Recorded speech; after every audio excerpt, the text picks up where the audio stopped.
How to download Canva presentation with animation. So what you're gonna have to do is simply open Canva and then search for presentation.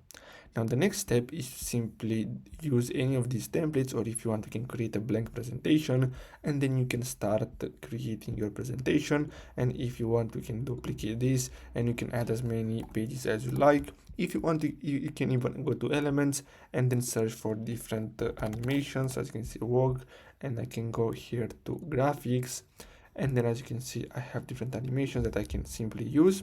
Now the next step in order to download Canva presentation with animation is to simply go to share. So click on share, then click on download, and then here you're gonna have to simply make sure to select all pages and then choose pptx file and then simply click on download, and that's it.